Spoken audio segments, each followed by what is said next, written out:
Hello, friends. My name is Cheryl Mays, and I am the founder and principal consultant with My Toolbox Consulting. Welcome to the My Toolbox Podcast.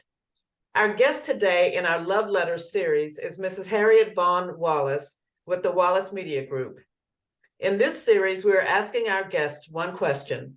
If you could write a love letter about something that you are passionate about and that brings you joy, what would it be? Follow the My Toolbox podcast on Spotify or wherever you listen to podcasts. And don't forget to follow and subscribe to our YouTube page, My Toolbox Consulting, to hear from all our guests as they share their love letters with us. Hello, Harriet, and welcome to the My Toolbox podcast. Please take a moment to introduce yourself to our audience. Hi there, Cheryl. Thank you so much, so much for having me on. I'm so excited. It's kind of weird. I'm on the other side of an interview or a conversation, but I listen, I get it. It's nice and cozy over here. But again, thank you so much for having me with you today. And what an awesome series to discuss love letters. I'm so excited about it. But just a little bit about me. I'm rare. What do we call the unicorns? I'm born and raised in Nashville. My father, a military veteran, he started working while he was in college at the post office.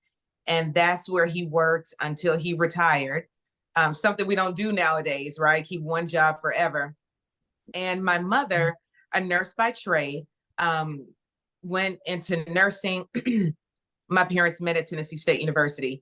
And she did a lot, was the first in many ways in nursing, went on to teach at TSU. So when it came time for me to go to college, she was like, no, you're not going to TSU. Spread your wings, experience life.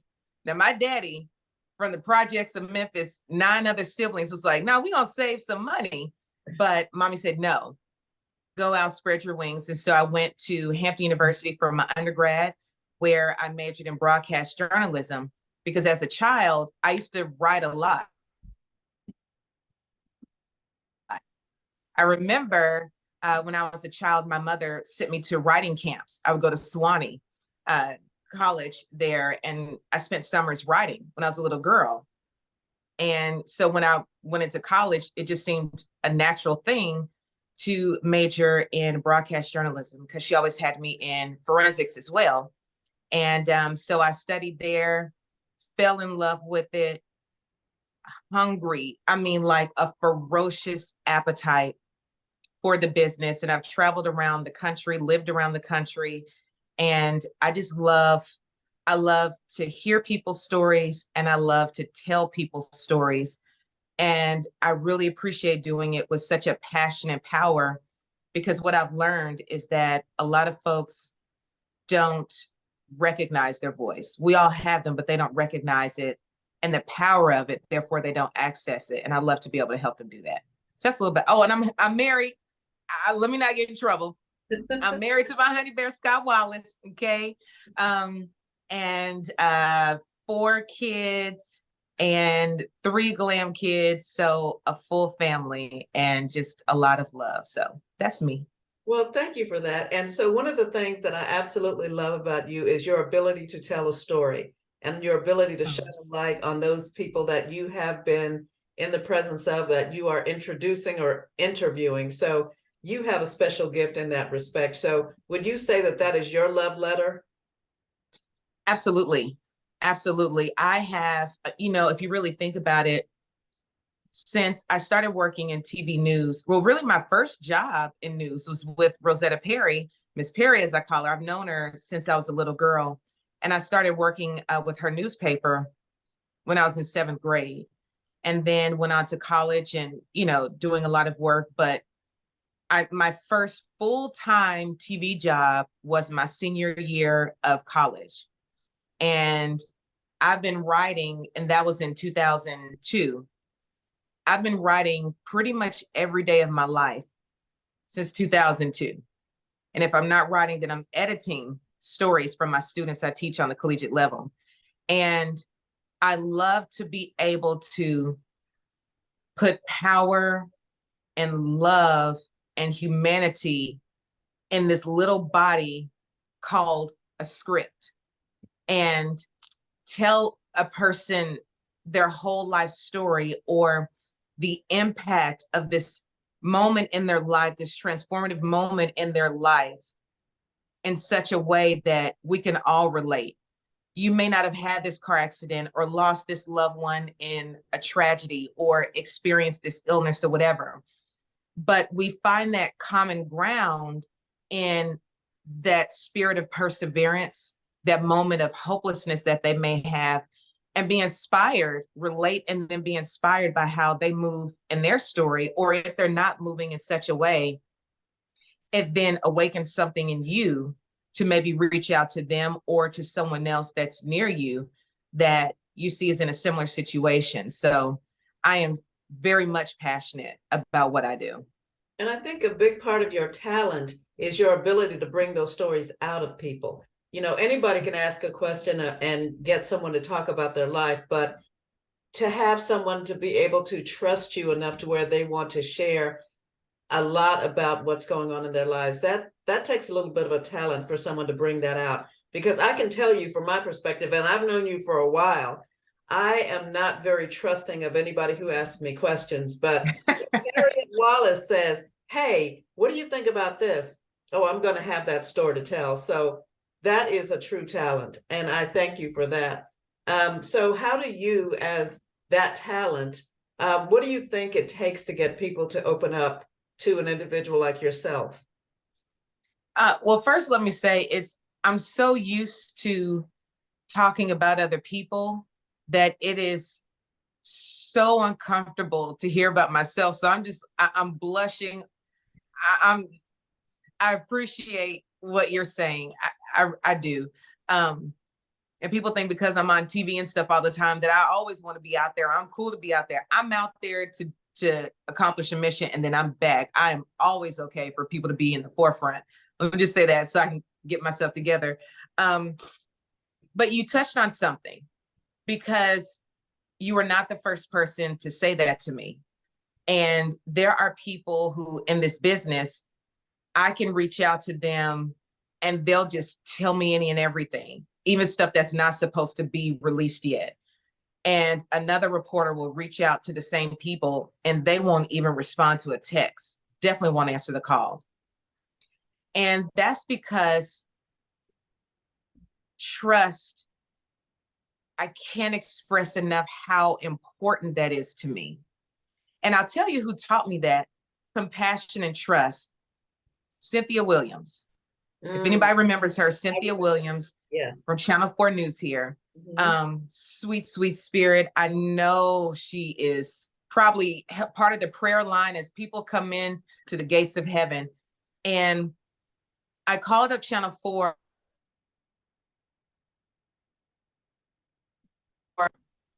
Sorry about that. Okay, can you still see me? I can still see and hear you. Okay, sorry. Look, I'm trifling. I didn't even put my phone on Do Not Disturb. I'm sorry about that. I called up Channel 4 when I think it was 8th grade. Boldness. Don't even know where that came from. I said, hey, I'm really interested in TV. My parents didn't even know I did it. Can I come and shadow? And they're like, okay, well, sure. And they put me with Cynthia, and I spent some time with her. I spent 2 days with her, and she was on like Soldier's Story, and one I think was about taxes. And with everyone, she would just talk to them because they're human beings. We all are. Talk to them, talk about a plan in their office or whatever. And there was just something that was so comfortable about her and disarming about her that she could be interviewing the president and they would just open up and talk about something that they've been battling or share about new kittens they got. And so I learned that you have to approach it and remember that these are human beings that you're talking to. Absolutely. These are people with hopes and hurts, challenges and triumphs, real life experiences. And then guess what? That's you too. Mm-hmm. And I understand that having a big camera and lights in your face is really overwhelming. And I may do it every day, but nobody else does. And it's really uncomfortable. And so I go into it and we talk. Before we even pull out the camera, we talk first. I want to know how you're doing. How's your day? What's the impact of this thing that I'm going to talk to you about? And then I explain to you what it is that we're about to do and how it's going to go. But also, when we move into the trust piece, man, I can't. If I could put to words how important that is to me and how important it is to storytelling, I would, because you need to know that in these interviews and in these stories, you are giving over something very delicate to me: your reputation, your words, your feelings, and those could be spun, twisted, interpreted any kind of way. So you're giving me a piece of yourself that could potentially impact you today and the years to come. And so you got to know that when you give that to me and you can no longer touch it again, then I'm going to take care of it. And I've been very intentional in every story that I take to make good on that commitment. And also, if you give something to me, what happened is when I've done that, people then are like, okay, Harriet, I'm going to give you a scoop. I'm going to tell you something. Now, I mean, I found out before some family members even found out things because they knew that I would hold it until they released me to do it. I don't care if another station found out about it and they got the scoop. If this person who gave it to me didn't release me to do it, then I won't do it. And so I just really believe in taking good care of people that trust themselves to you. And because I wouldn't want that in return. I mean, you're talking about people's families, their livelihood. Yeah. I wouldn't want anybody doing that to me. So I approach it the same. And that is huge. And I can tell you from my perspective, trust is everything. And you are right. There are some people who, when they call me, I will pick up the phone immediately or I will return a phone call. There are others who, when they call, I'm like, yeah, not today.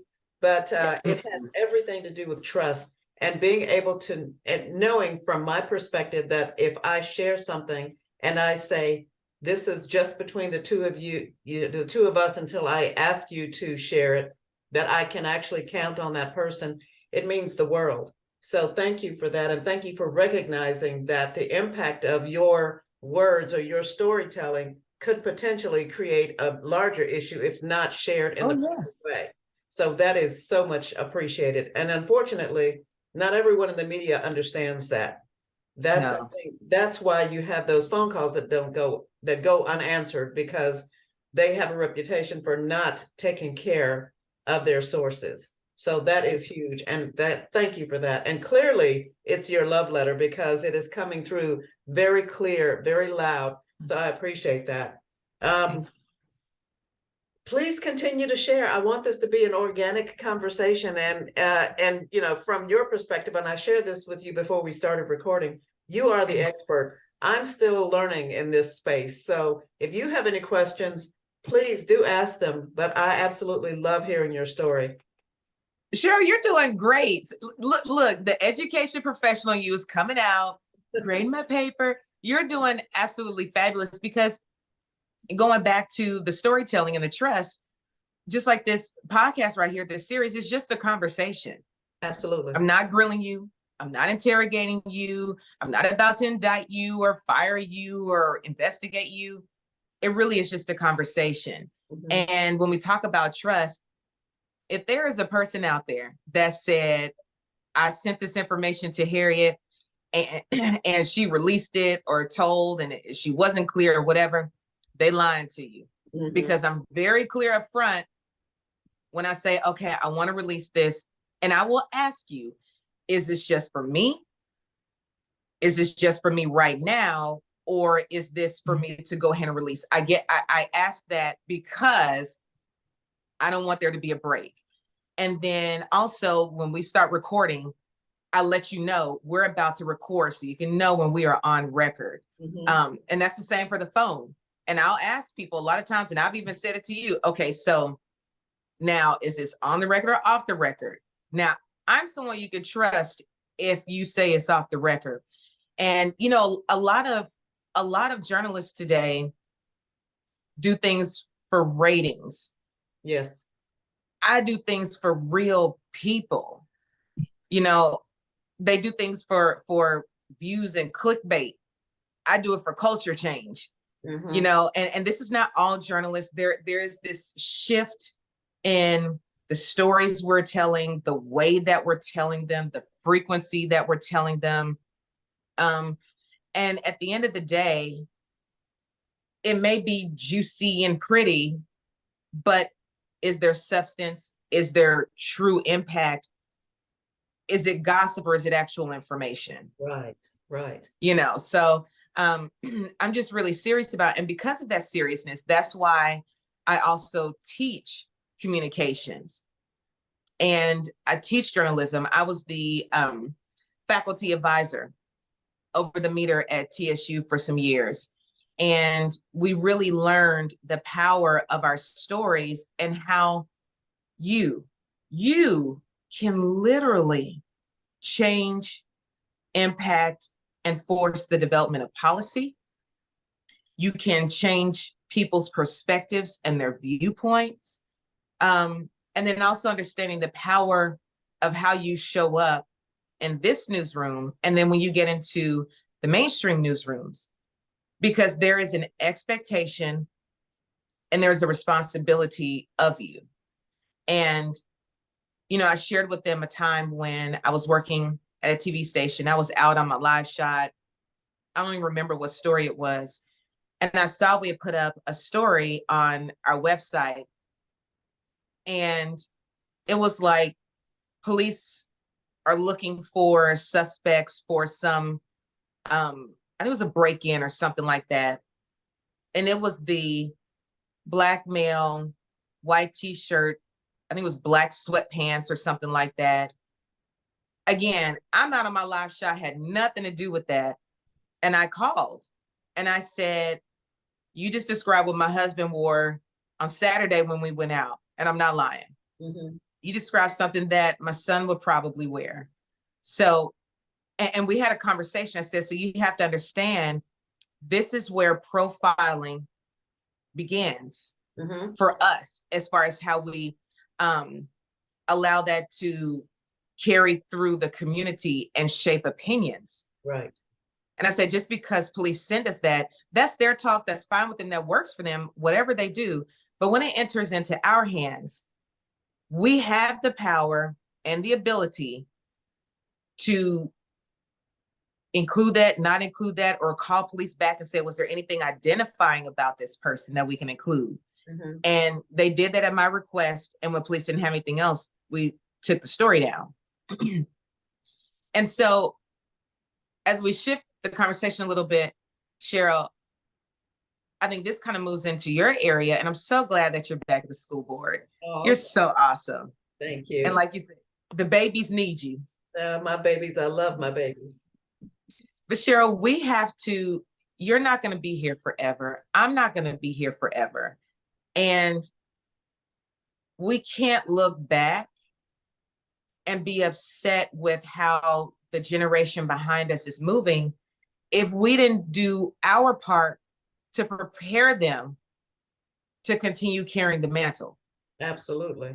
Absolutely. And I think that's super important. You even touched on something that I talk to my kids about from time to time when I always, and this gets me into trouble with my own flesh and blood kids sometimes. Whenever I meet a young person, the first thing I ask them is, well, what do you want to do? What are your plans? What are your goals? How are you going to get there?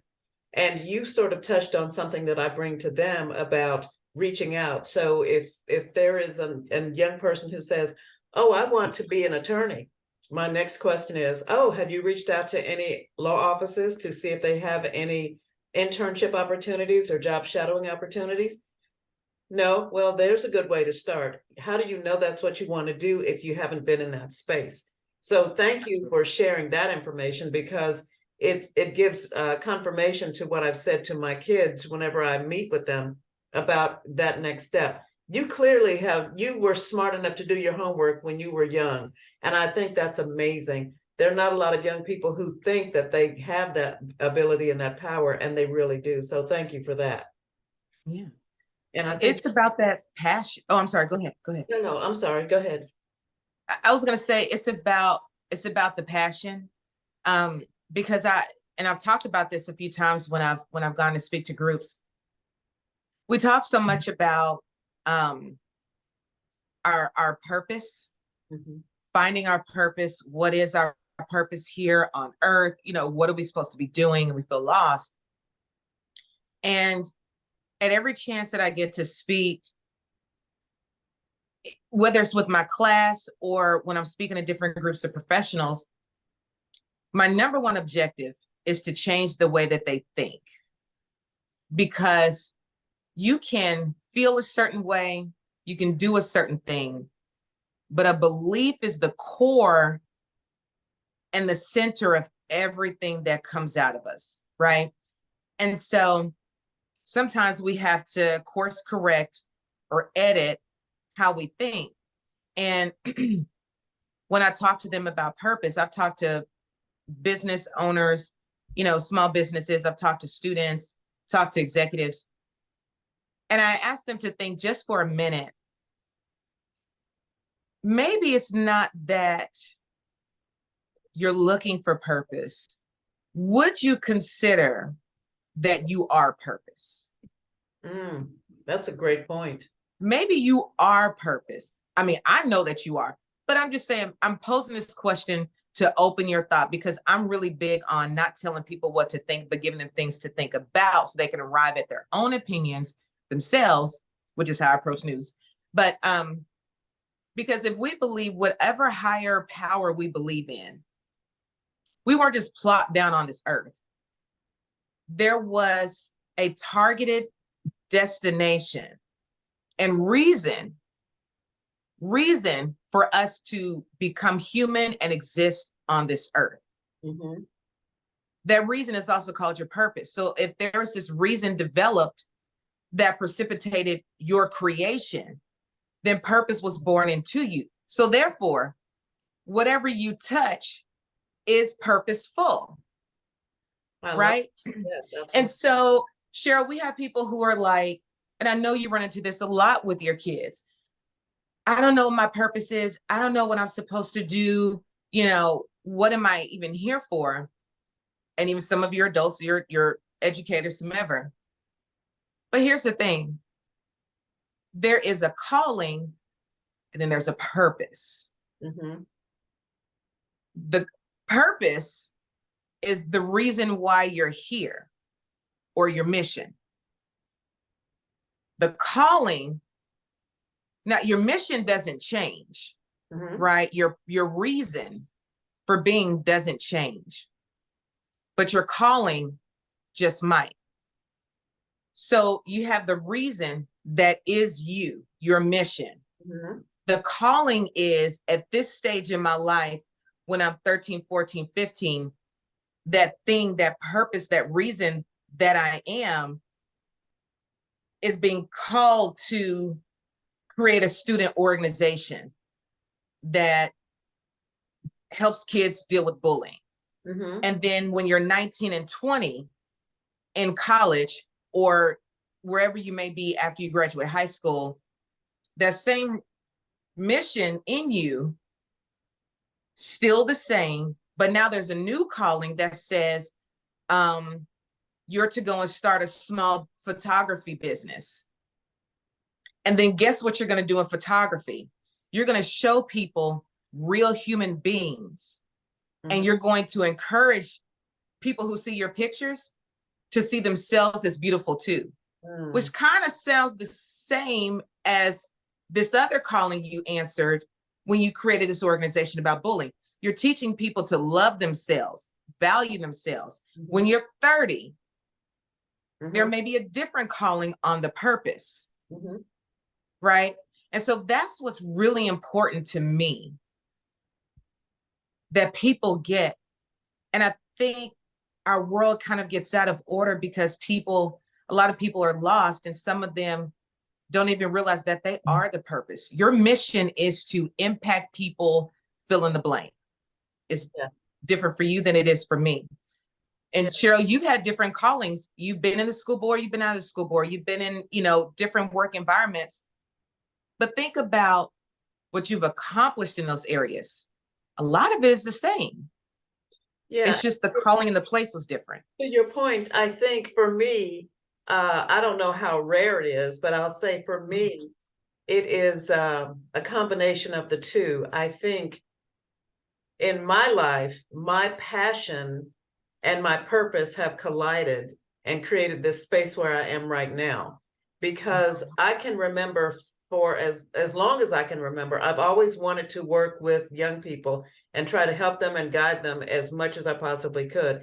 Now, the reason I say that my calling and my purpose, my passion and my purpose have collided is because I cannot think of a better time when I am more alive and more joyful than when I am working with young people.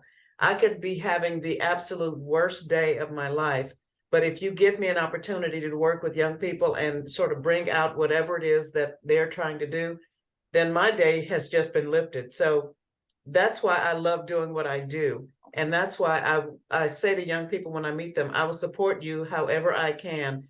I want to know what it is you want to do so that I can help you in that regard. So again, I agree 100% with what you said. I think my passion and purpose have collided at the right time. I am a true believer that I'm still on this earth because I have something yet to do. And I will just keep walking down that path and be faithful in that walk until I figure out exactly what that thing is. But I really believe I'm living in that space right now. So I agree with what you said. Thank you for that. That's some great information.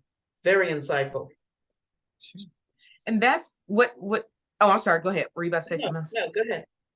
That, did you ever watch Sister Act 2? Of course, one of my favorite movies. And if you recall that scene that she had with Lauryn Hill, I believe she had just run out of the church when she was singing. Because, Lauryn Hill's mom, for those who, didn't watch the movie, Lauryn Hill's mom was just adamant about her not singing. Mm-hmm. But that was her passion, which is different than the purpose, right? Your passion is that thing that you're interested in, that you just go hard for. But the purpose is what you're to accomplish expressing that passion, right? But anyway, and if you remember, Whoopi Goldberg said to her, and I forget the exact words, but it's still resonant, because when I saw it when I was a little girl, I said, that's how I feel about news. But she said, if you can't go to sleep without thinking about it, waking up thinking about it, going to breakfast thinking about it, if that's all you think about and you can't rest, and again, I'm rewording it, that's what you're supposed to be doing. And I think about what I do in news. Right there, y'all know me, I got 15 jobs, always have. If I'm not working something, I got my hands in 20 other projects.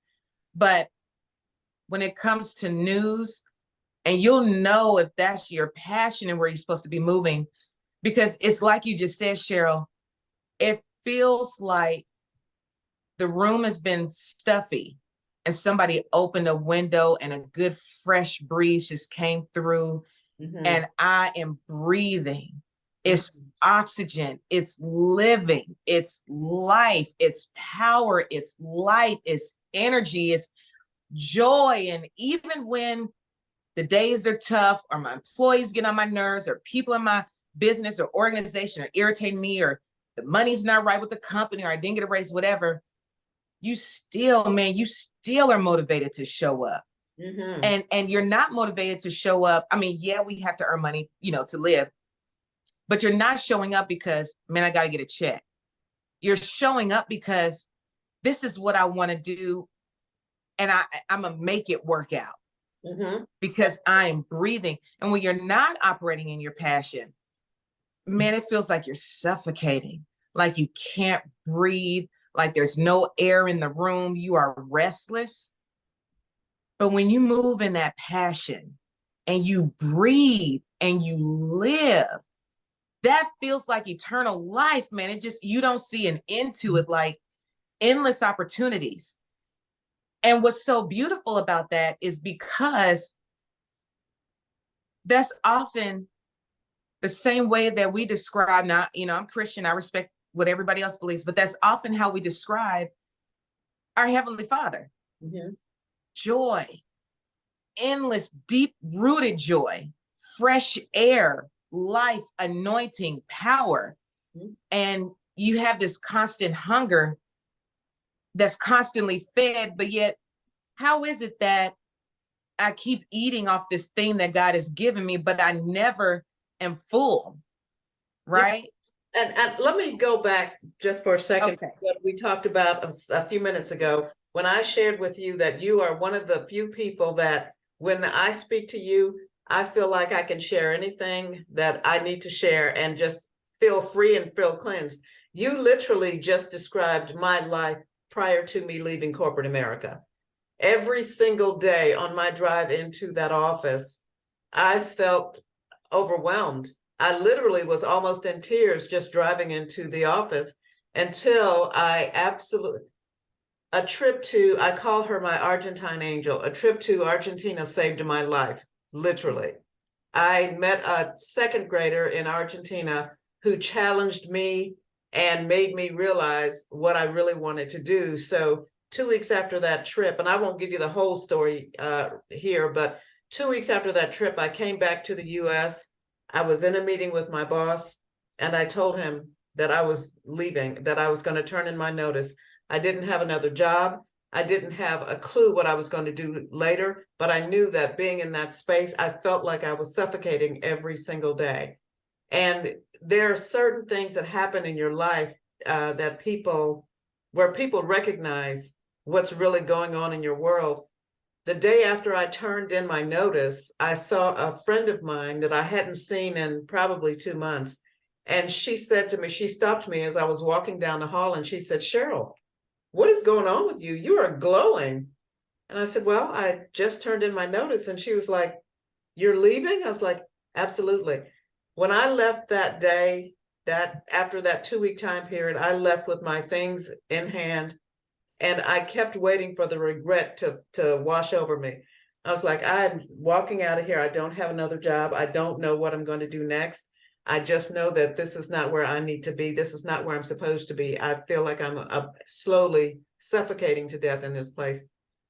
And for probably 2 weeks, I waited for the regret to hit me. Every morning I would get up and I was like, well, nope, not sorry yet. Nope, not sorry yet. So I spent a month, I would say, I call it getting the corporate America out of my system. I spent literally a month. You had to purge a little bit. Yes, yes.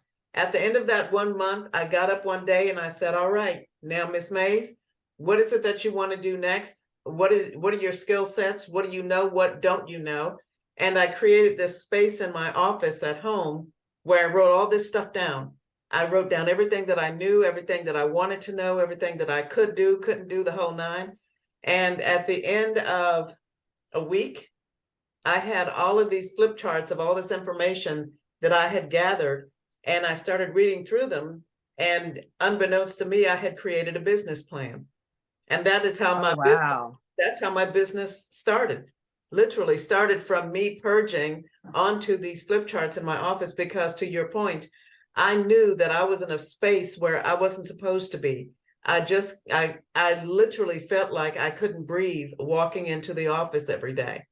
And it was time for me to go. And again, I didn't know how I was going to make it. I just knew that that wasn't it. And I would do, and I will say this about Black women in particular. We are resilient, and we can do things that people don't expect that we can do. And I knew that no matter what would happen, I was going to be able to take care of myself. Even if I had to get 17 part-time jobs and string them together to make a full time, I was going to. We'll do it. We'll do it. And within 2 months of me walking out of that office and starting my own business, I had my first contract. Wow. And I was like, oh, okay, well, God, I hear you loud and clear. Here we go. So, but this is how I started this whole conversation about love letters. I was literally, it was a shower conversation between me and my head.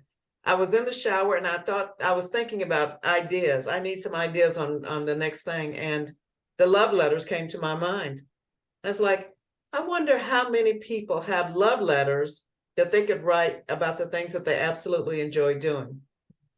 And I wanted to express that in a way. And luckily, it hit me at the end of January. And I thought, wouldn't it be kind of cool to be able to record these conversations and share them with the world for Valentine's Day. I mean, it's perfect timing. So that's my love letter is my passion and, again, finding my purpose. And I think the two of them have collided, which I think is a rarity because not everybody understands their purpose, or not everybody will know exactly what their passion is or how to build on it. So, I'm sorry, I'm taking up some time in your interview. No. You just sparked this in me, and I'm like, okay, I've got to get this out of my system right now. So that's my love letter to life. Just loving everything that I do and loving the space that I'm in. It's been absolutely a blessing for me to grow to the place where I am right now.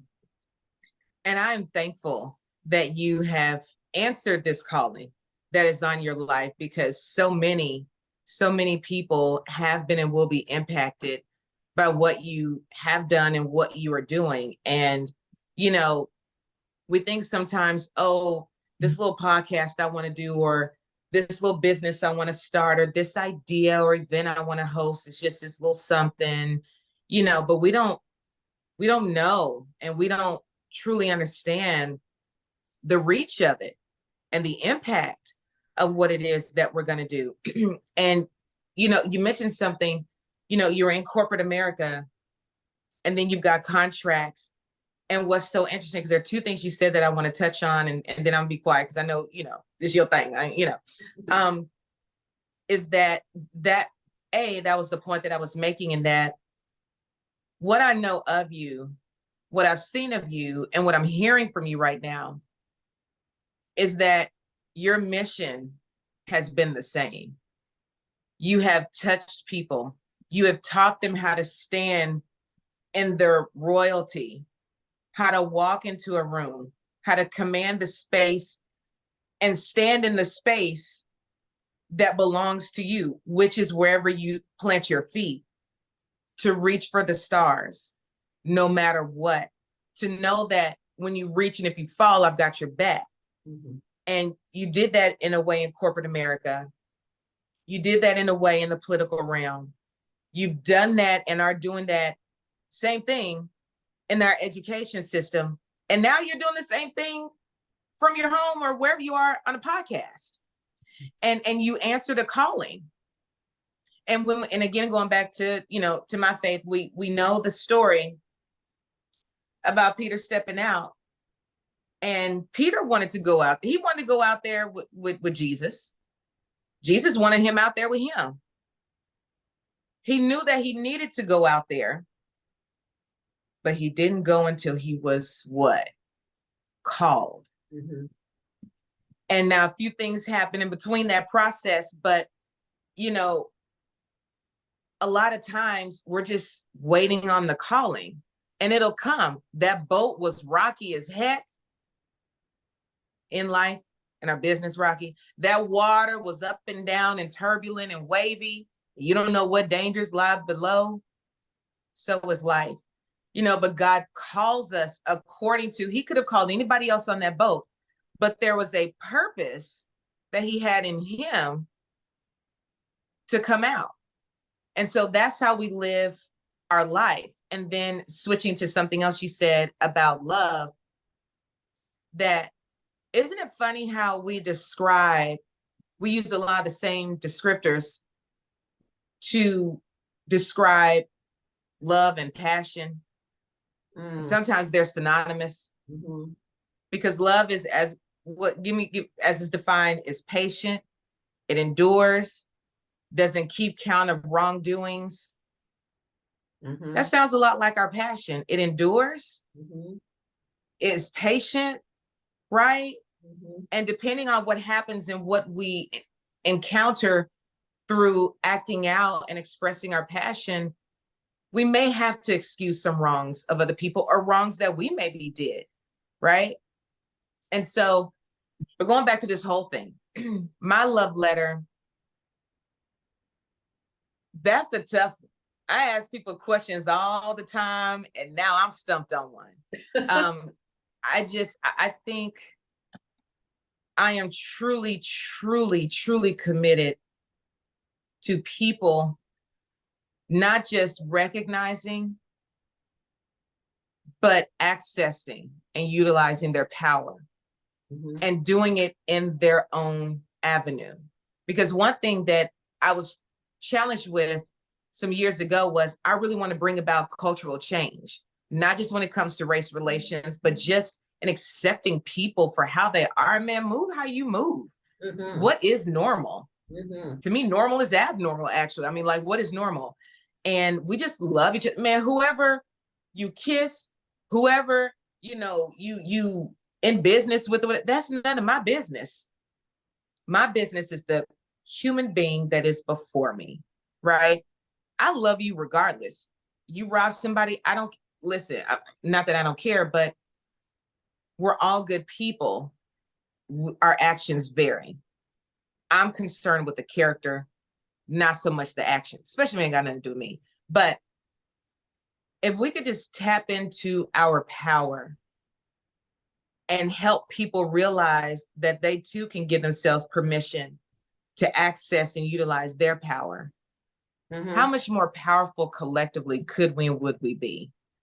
And so I'm really into people power. Yeah, I think if we exercise the stay in your lane mentality when it's necessary, I think we would get a lot further. I have one of the things, and my older sister tells me this all the time. When there is a question about somebody's doing something, she's like, nope, that's not my lane. I need to stay in my lane. And I have started to live in that realm.